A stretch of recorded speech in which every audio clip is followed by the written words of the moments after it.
which is all about the clean balance, responsible investments towards scaling large-scale infrastructure projects. So we're going to start that immediately. I'd like to request you all to move forward, take your seats.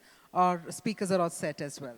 Our final session, and this is where we're talking about infrastructure expanding across emerging and developed markets. So we'll have the session wherein we'll get to explore how investors, developers, and financial leaders can align capital with sustainability and governance. We have with us Mr. Danny Gaekwad, Chief Executive Officer of the Danny Gaekwad Developments and Investments, Mr. Deepak Kumar Thakur, Chairman of the Balabal Group, Oman, Mr. Manab Rakshit, Director of the Bhutas Impex Tech Limited, Mr. Rahul Agrawal, Chief Financial Officer at Patel Engineering Limited, and to spearhead the session, we have with us Mr. Kiran Chonkar, Partner at BDO. So firstly, thank you so much for waiting patiently, and with that, I'll quickly hand over the proceedings to our session moderator, Mr. Kiran Chonkar. With that, let the finale session begin. Over to you. Hi, good afternoon. Extremely pleased to host such an eminent and senior panel. The topic is very close to heart, which is infrastructure.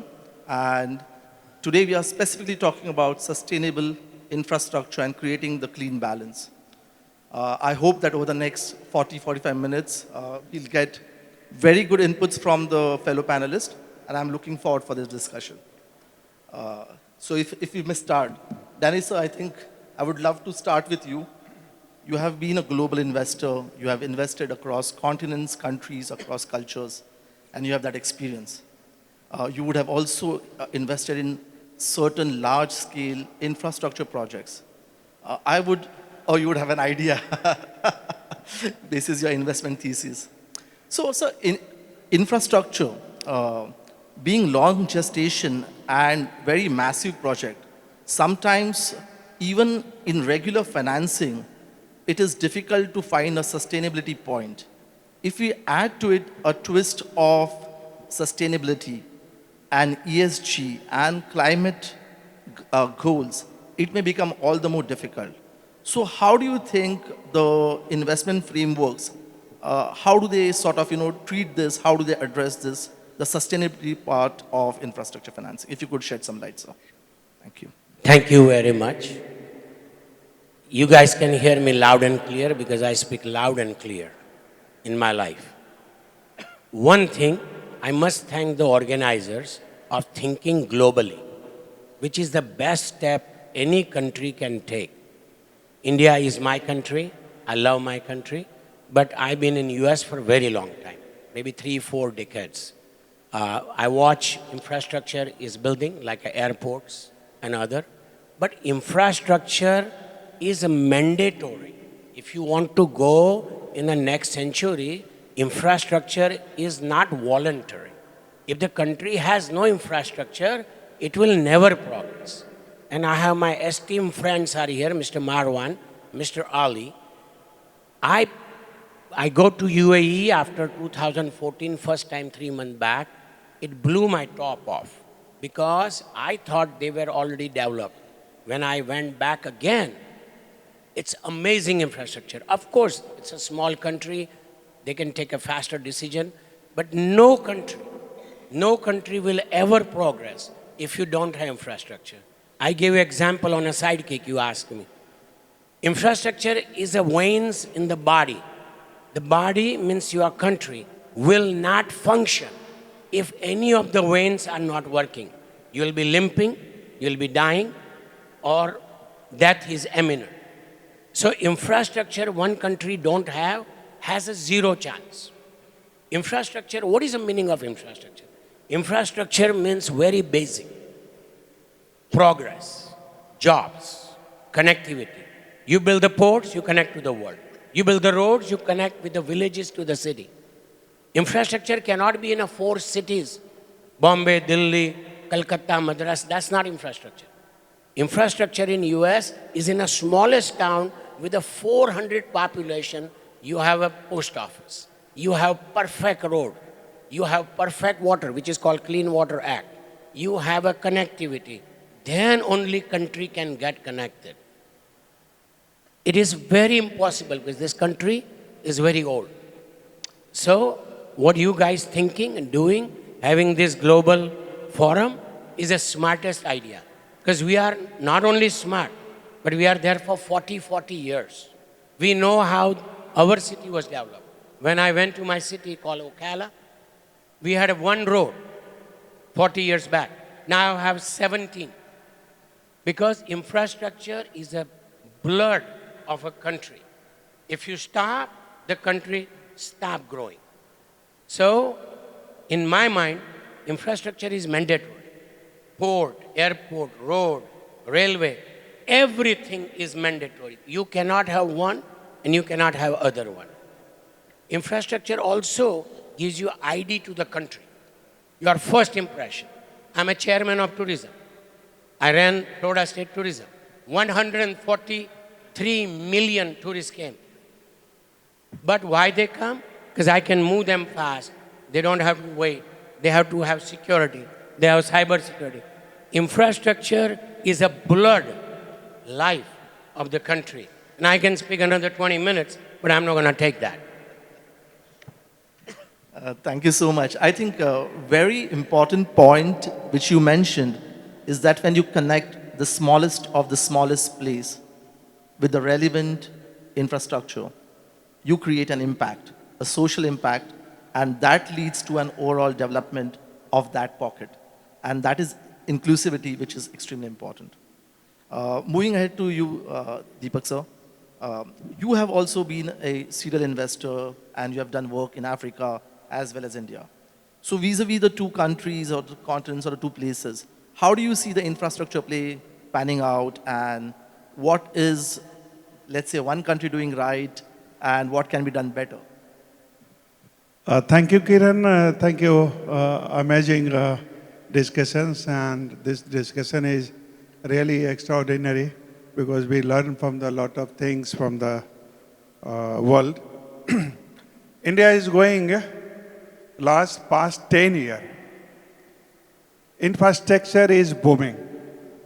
Under leadership of our beloved PM, Pradhan Mantri Modi ji, when you see the infrastructure, the world #1 roadways we built. The port, #1 port India built, during the 10 year.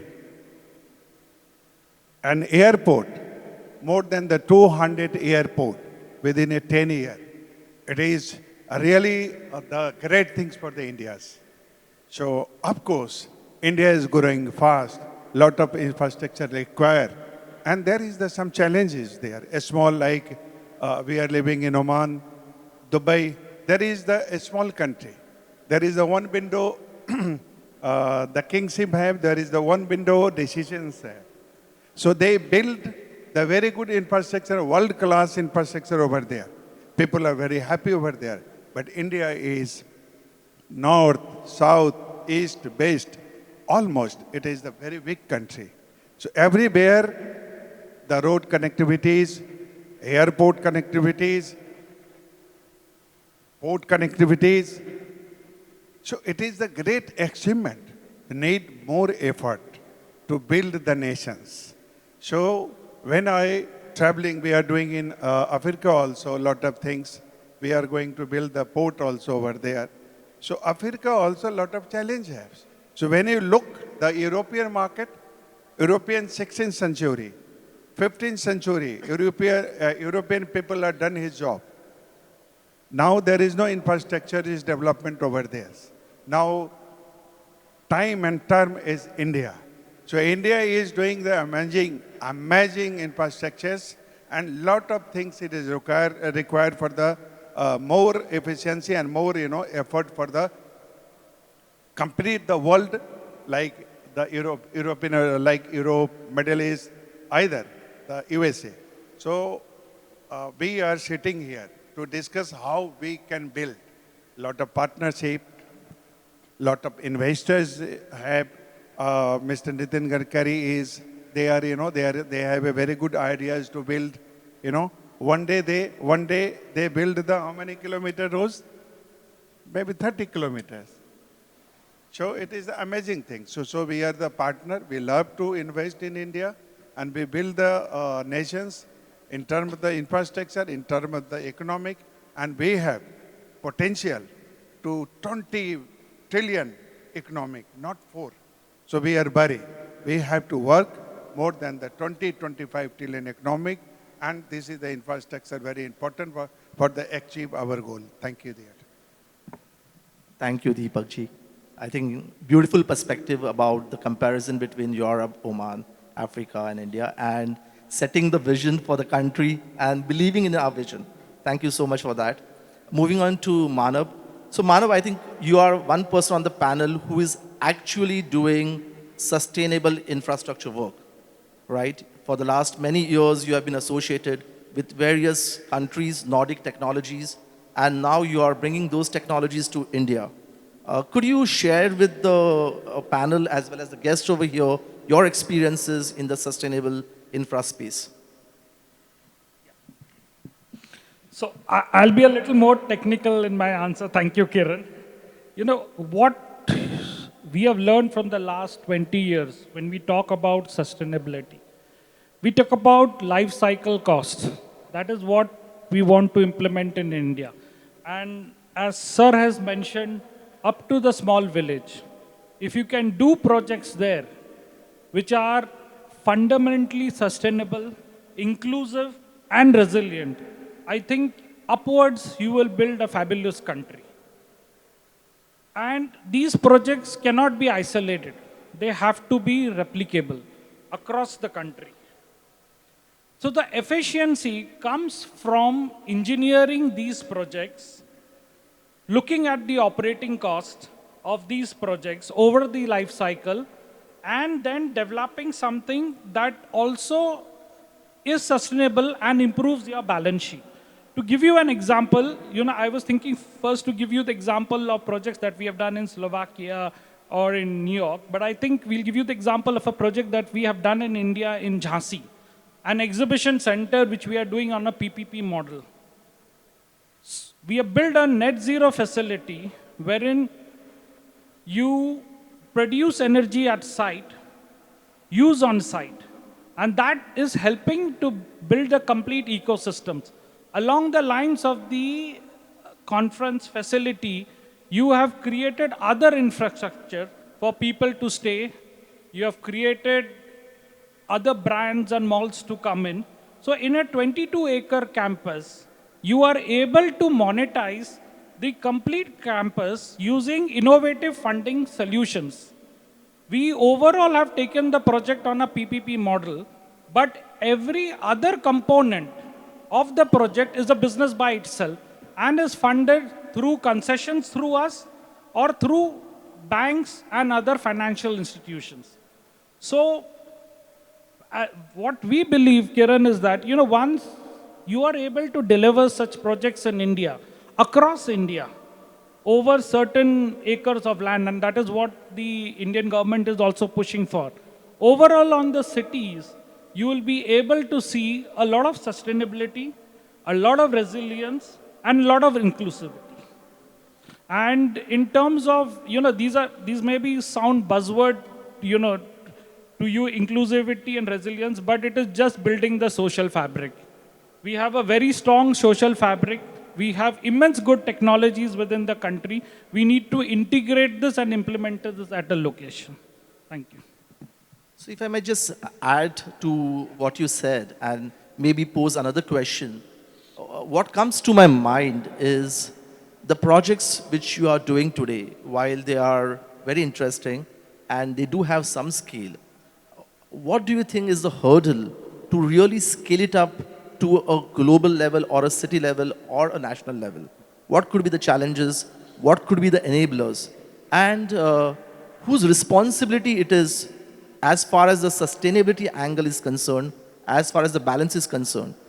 Does it have to be mandated by the government, or it's a private partnership, or it's a combination? What is your view on this? I'll answer this, Kiran, with an example that we have done in New York, the Governor's Island, which is the seat of climate exchange. So in that facility, which is you have the foundations, you have the corporates, and you have the government, all working together along with technology providers. So you have created a funding mechanism in such a way that these technology providers are having equivalent guarantees from you so that they can do long-term concessions for putting up these solutions in this facility. And to these technology providers, you will give them performance and SLAs to match. This is exactly what you need to replicate in India. We have strong banking system, we have sound financial system. At the lowest level, you have to make the project bankable. Bankable not only in terms of financing, but bankable in also in terms of sustainability. See, if you have a project which is a low operating cost, it improves the balance sheet a lot because you are able to predict the yield on the asset for the next 30 years. You are able to understand what is the operating cost of the asset. So I think what the government is seeing a change and what India is seeing a change, moving from a capex model to moving something on an operating model. And if you can, over the 30 years, predict your operations, that what I have seen, companies in US and Europe doing, I think you have done sustainability and you have created a perfect financial model. Thank you. That's really insightful. Coming to you, Rahul, my questions to you will be a little bit different. Your company and your organization, they have been in the forefront of large-scale infra development in the country and in the past, even globally. So very straightforward questions and more about tactical and operational level thoughts. Is clean balance, is sustainable infra, is it a myth or can it be done really? When you are doing a project which requires thousands and thousands of hectares, cutting through mountains, valleys, building or taking up very, very large scale land, right? It causes displacement, it causes damage to fragile infrastructure, a fragile environment, and so many other impacts which could be there. So on ground, actually, how do you manage that this infrastructure actually makes a positive difference? And hence, it is a step towards the sustainability goals which we are talking about. Is it really possible? Some of your insights will be very, very helpful. Thank you, Kiran. So see, we are into infrastructure business for the last 77 years. And we have been building large infrastructure projects, whether it is hydropower plants or tunnels, irrigation projects, roads, etc. So see, sustainability has to be first there in the mindset. And to answer your question, it is possible and it is very much required. So once you have a mindset that you have to do something contribution to the society and make projects, obviously infrastructure projects, as other panel members have already explained, that it is the bread and butter or the most important thing for a country to have. But along with that, if the mindset is clear that you have to work in a way or in a manner which is helping the environment, creating something socially responsible, then it can work. So I'll give you some examples. So like we are doing a hydropower project in J&K. So normally if you see for a project, you need to have boulders and then it has to be transported through various dumpers to the project sites and then crushed and, and then made concrete from that.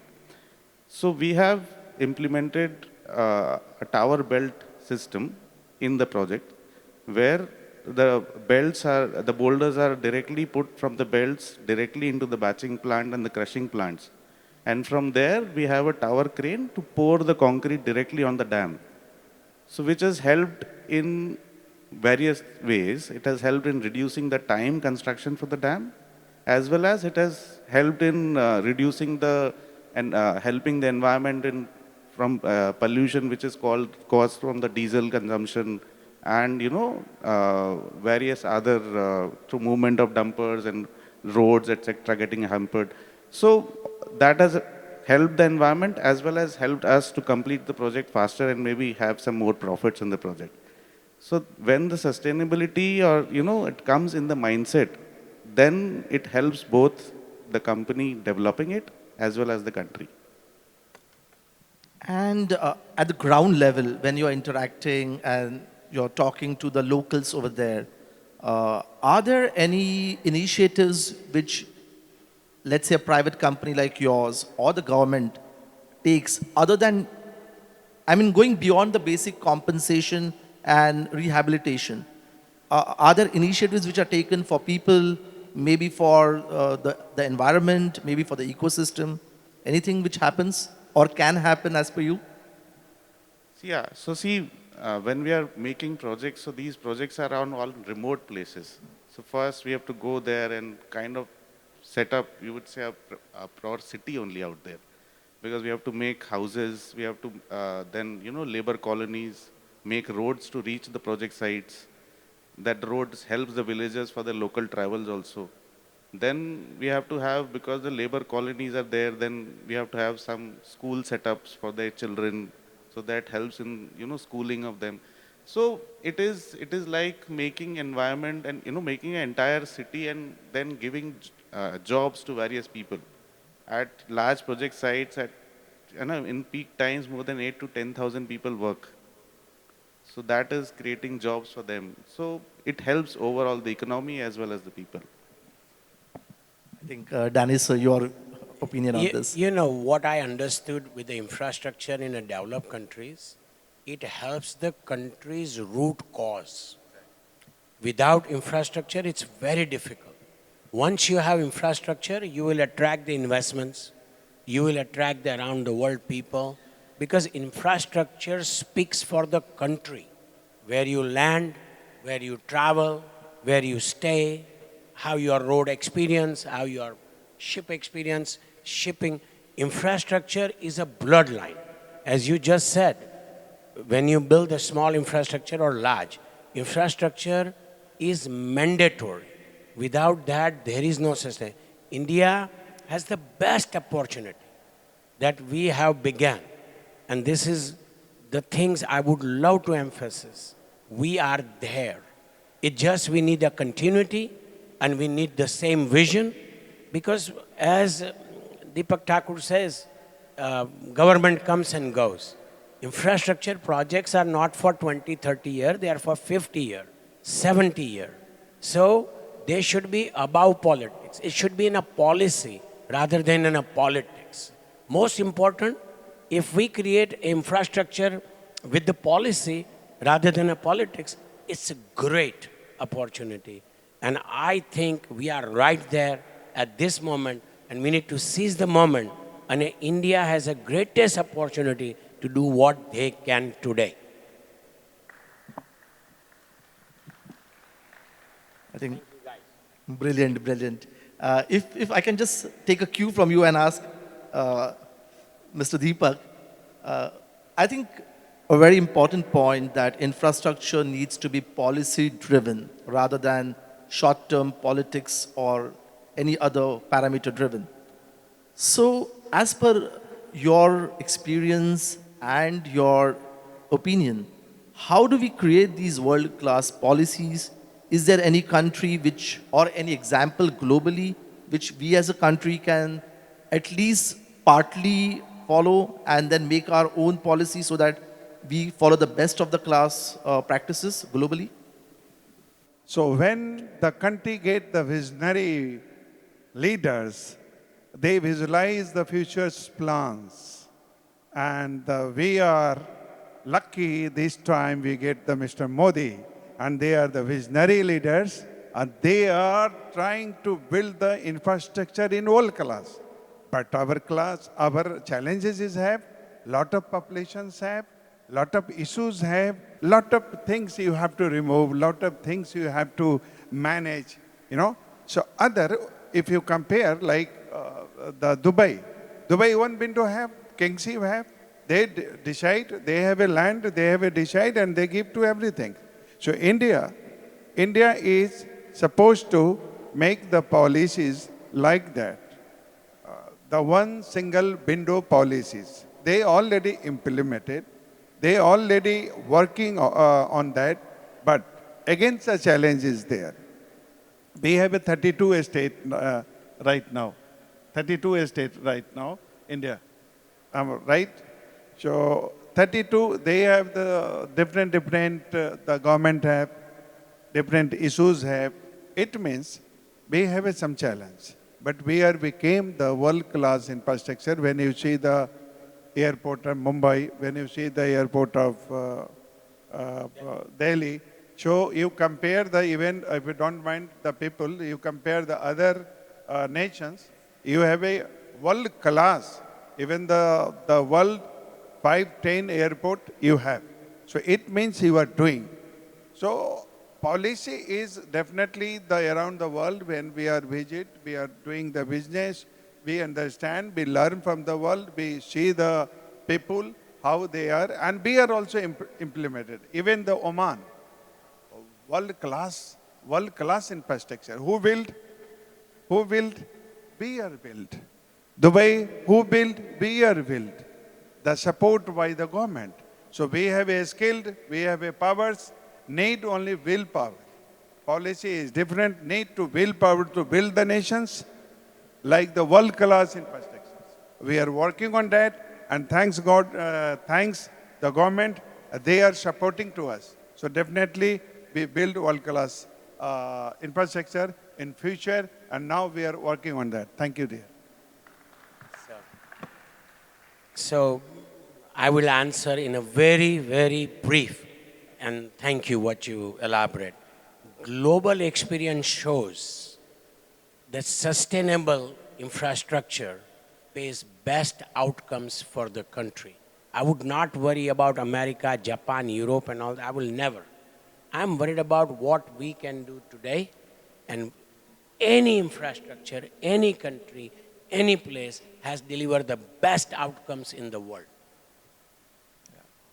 Well put, I think.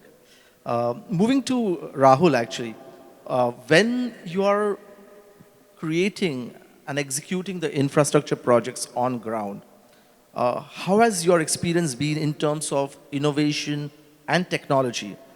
As an individual, and we have seen a lot of innovations which touch our everyday lives. In the last 10 years, the world has changed, right? So many things, if you look at it, things have changed.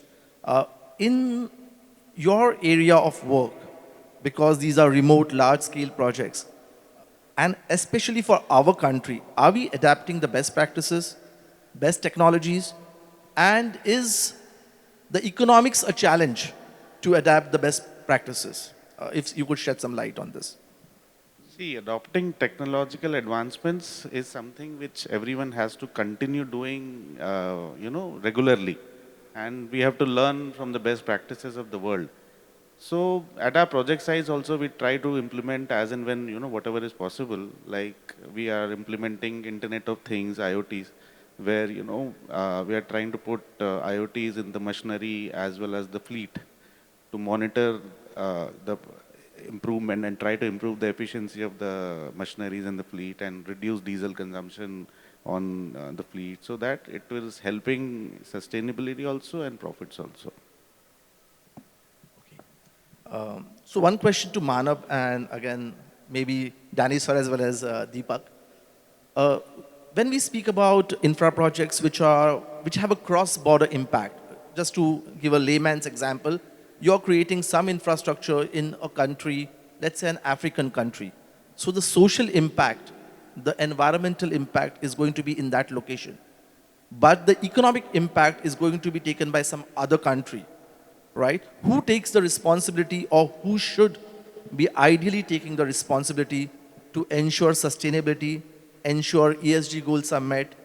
And is there a body, or could there be a body who could sort of make some frameworks in such type of scenarios? Kiran, if you implement a project, the sustainability component and the economic viability lies always within the region. An offshoot of it will always come from the support from where it is taken. For example, if you have to give our projects, if you are building something in a tier 2 or tier 3 city, socially you are uplifting the fabric in that place.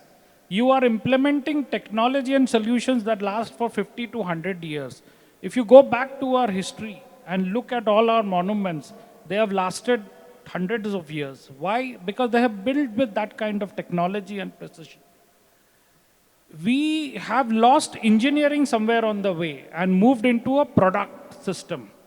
But when you do projects with engineering, detailed engineering and solution, you incorporate technology and solution. For example, in our projects, we do take technologies from Europe, we do take technology from US, but we indigenize it and we see that it runs for 40 to 50 years. It helps us because you are uplifting the complete economics in that tier 2, tier cities, tier 1, and it helps the partner country also because they are supporting us with the technology. They are able to give us export credit. They are able to create for us long-term concession financing models and everything.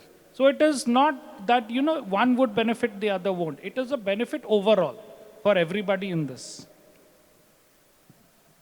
Danny sir, Deepak sir, any view on this?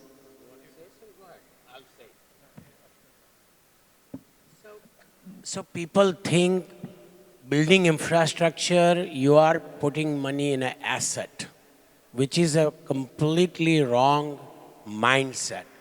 It does need a large amount of money, but infrastructure, if you build, it's build the nation's confidence, actually. You go in the country, you build the nation's confidence. Also, competitiveness. When you see modern, usable, it gives you impression of a country that this is very compatible country as of today. And cooperation, what you said, with the international and a national is a bloodline because it grows the national relationship with the other countries. You also learn from them, we learn from them. So it's called nation building. What you have to do is uplift everybody with it.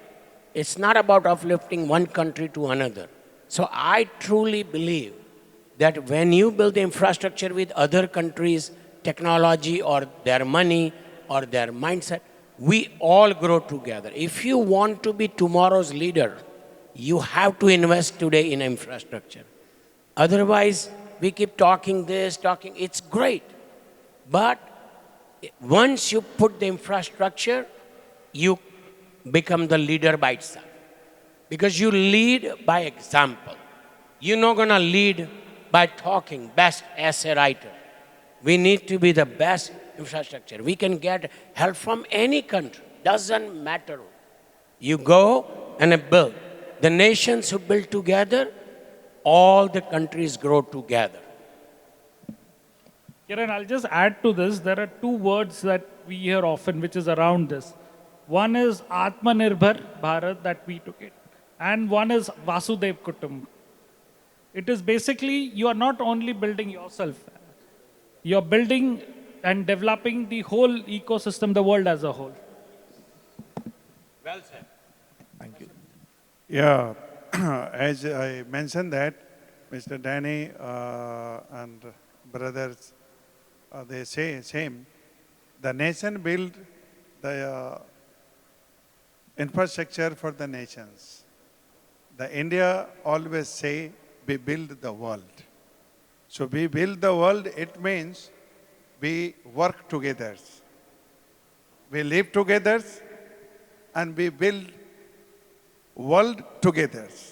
So whatever our responsibilities as an Indian, we have to did a lot of things in the world.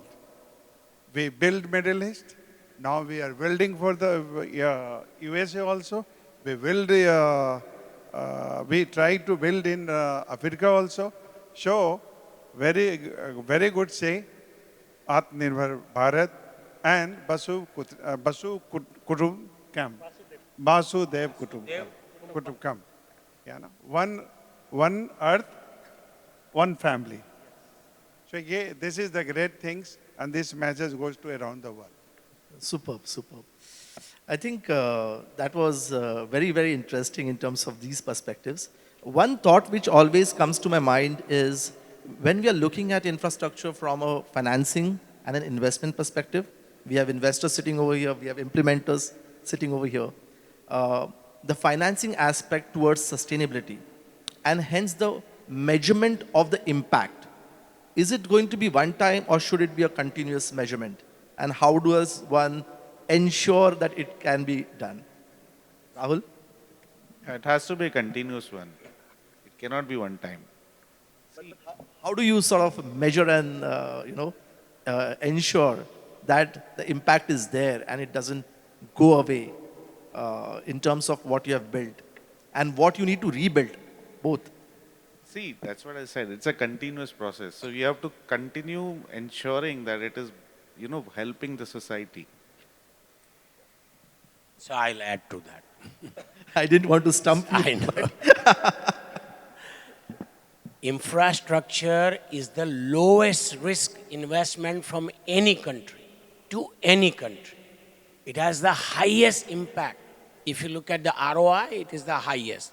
If you look at the sustainability, it's the highest. If you look at the country taking next step, it's the highest. Infrastructure has the most and the lowest risk in the world. So that is why, if you see, all the countries invite global players because global players have a security. This is the government infrastructure. Imagine you building one hotel, which I build, too many.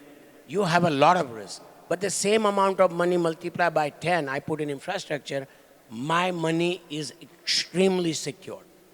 So if people look at it in a real term, this is the best investment one can do. And this forum should be the people who has the ability to bring $1 billion and up, which is 90 billion Indian rupees. And what I love to see, that stop inviting only big guys. That is the biggest mistake country can do.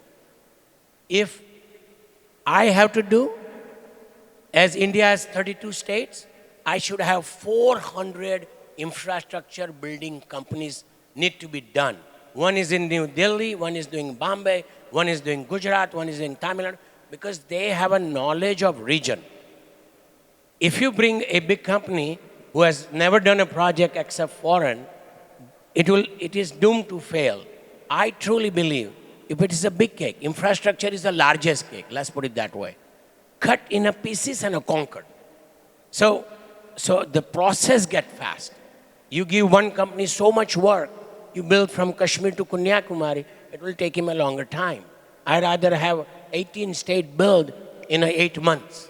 This is the key. And this is where I was with the Florida. We try not to give one person, one company, because they do two good things. One, they are for the profit. They're not for charity. So once the one company has a monopoly, they kill you in the pricing. We need to cut the cake and eat the cake with the many people. And it is the best sustainable model in my mind. Government of India is doing the best job they can do. I am not here to advise. We are here to cooperate with them and bring the ideas on the table.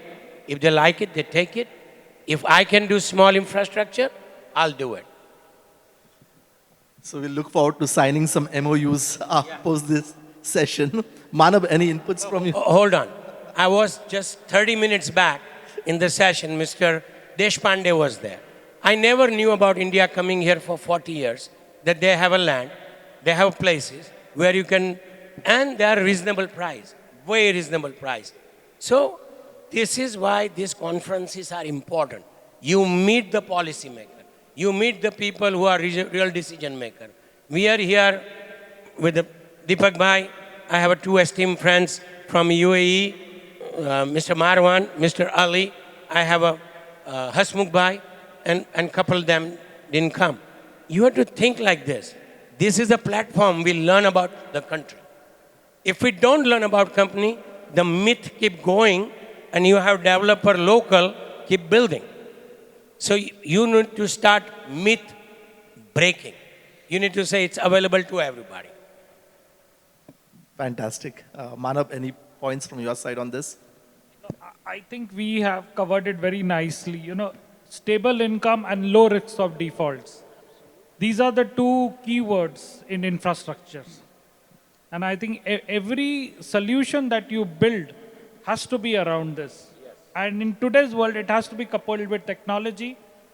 We should not look at the capex, as I always say, we should look at the life cycle cost of the project. And once you are able to deliver a project sustainable with better life cycle, you have already improved your balance sheet and the health of the entire nation in all. Really well said. I think, to move towards some sort of concluding lines from each one of you. The specific agenda which we tried to discuss today around infrastructure was the sustainability aspect and the sustainable financing aspect. Going forward for our country, do you think that we could make this as a norm that every infra project across stakeholders, as well as the financiers and investors, sustainability and sustainability goals should be there, the framework should be defined to ensure that there is a clean balance? Starting with you, sir. Very simple. No company is born with the knowledge. If any company has grown in a large, it was very small before. I truly believe you need to give a chance to small company, medium company, and a large company. We cannot keep hanging our hat on a large companies. You will never create an ecosystem of infrastructure builder. This is the common mistake. Everybody wants the lowest hanging fruit. Oh, this guy did this, so I'm going to do. Infrastructure is a nation building. It's an international cooperation. Get a new guy a job. He may be your next L&T, or he may be next something else. But if you don't give them a chance, there is no other chance. Thank you, Kiran, and Mr. Danny and all my... Individual developers start getting into this framework of developing buildings which low carbon. Automatically, you are upgrading 40% of the entire infrastructure of the country, and the rest is anyway they are following in some form of the other in terms of sustainability. So I think, to answer your question, framework, yes, you require, but also you have a collective support today from the government, from all financiers, whether it is Indian or whether there's overseas financiers, to build the complete structure. Rahul, your views on the same question.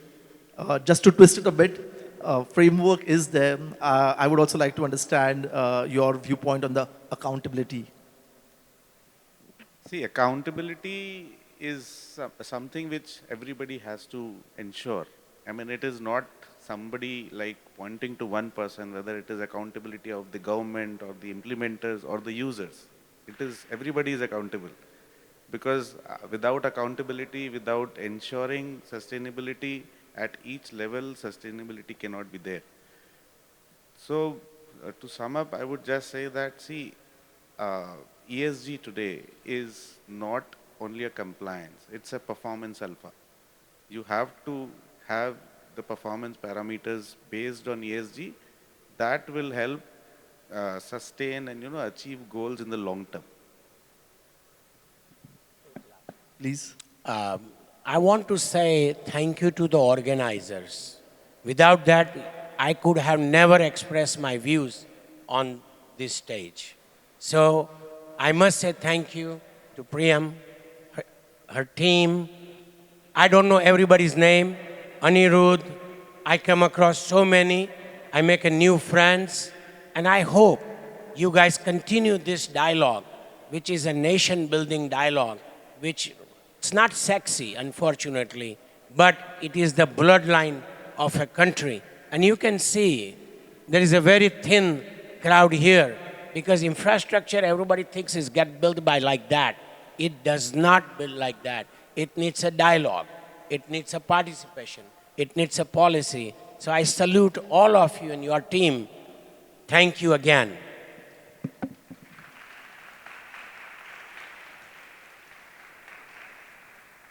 Thank you.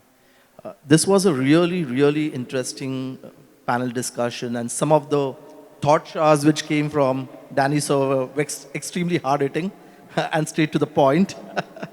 Lots of perspectives. We heard the experience of Deepak Bhai, some very innovative work which is getting done by Manab in the net zero and the sustainability and the decarbonization space, which leads to sustainable infrastructure.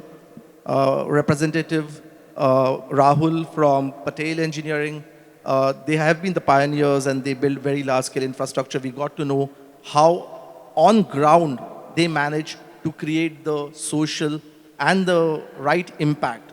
And it is just not in terms of word or letter, but is actually happening on the ground and in spirit. To conclude, what I got from this discussion is that large-scale infrastructure is the bloodline of every country, right? It is long-term and it is intergenerational. It is important that while we solve for the problems of today, we should not forget the future. And that's where the clean balance between the sustainable infrastructure and the economic development will come into play.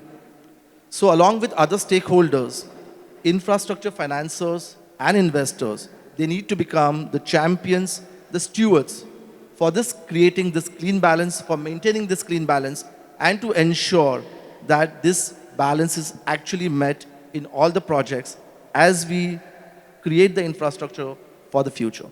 Thank you so much. It's been a wonderful panel. Thank you, audience. Thank you. Thank you very much, Kiran. And thank you to our esteemed panelists. If I could request you to please step forward for a group photograph.